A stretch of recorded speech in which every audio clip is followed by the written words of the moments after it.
The shadow of the Chickcharney. Andros Island, 1864. The dense forests of Andros Island were a place of wonder and fear. It was said that spirits of the earth whispered through the leaves, their voices carried on the wind, warning the living of ancient forces best left undisturbed. But no spirit was more feared than the Chickcharney, a creature with eyes like burning embers and feathers as ragged as the nightmares it inhabited. At dusk the island belonged to it. Matthias Dreyfus was a man of science, freshly arrived from Nassau.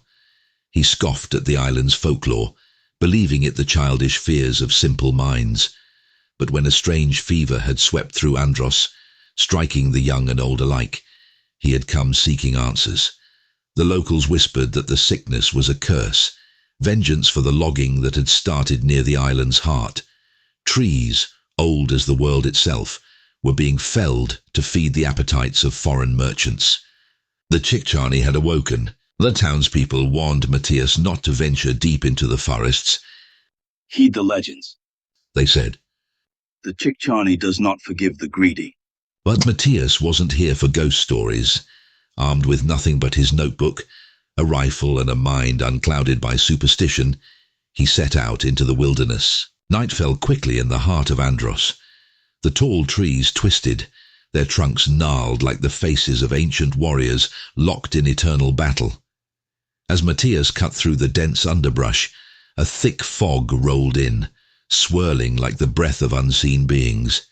He had followed strange animal tracks, a mix of bird and something else, something bigger. Hours passed. The island was quiet, almost unnaturally so. It wasn't until Matthias heard the distant crack of wood splintering that he realized something was following him. The hairs on the back of his neck bristled as the air grew cold, and he felt the weight of eyes, burning, hungry eyes, watching from the treetops.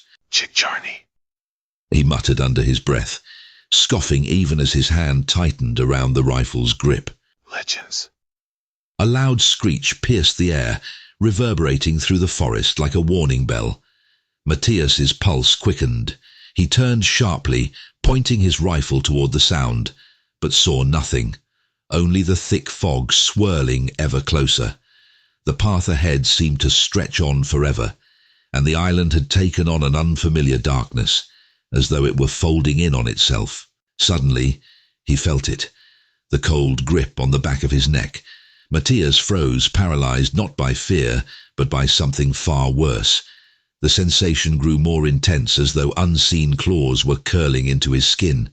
Slowly, painfully, his head began to turn, forced by a strength beyond his comprehension.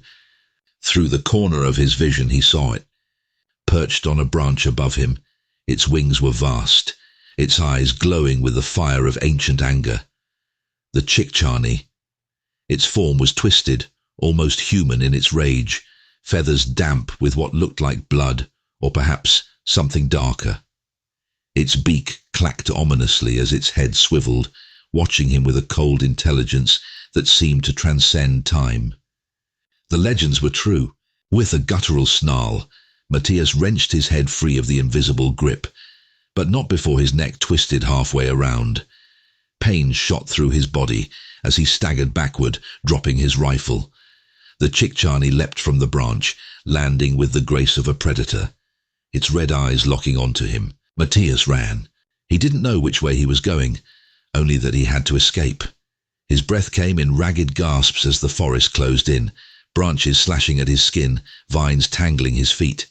But the sound followed him, the beating of wings, closer and closer, like a storm crashing through the trees. Stumbling into a clearing, Matthias saw the ruins of what had once been a sacred grove, its ancient trees felled and rotting. The islanders had said this was where the Chickcharney made its home, a place desecrated by human greed. Now, the destruction was complete. The creature landed in front of him, its wings spread wide, blocking any hope of escape. Matthias fell to his knees, his eyes wide with terror. He reached for something in his jacket, a small silver pendant given to him by one of the elders before he left. "For protection," she had said. He had laughed at the time. Now he clutched it like a lifeline. The Chickcharney tilted its head, its eyes narrowing as it saw the pendant. There was a long, tense silence before it shrieked again, the sound splitting the night.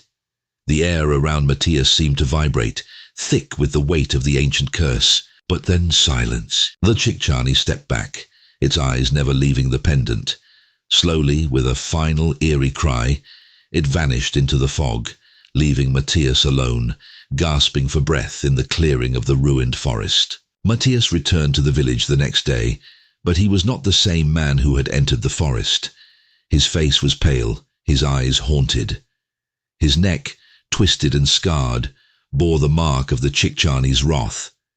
He spoke little of what he had seen, but the fever that had gripped the island soon lifted, and the villagers, though fearful, whispered that the Chickcharney had been appeased.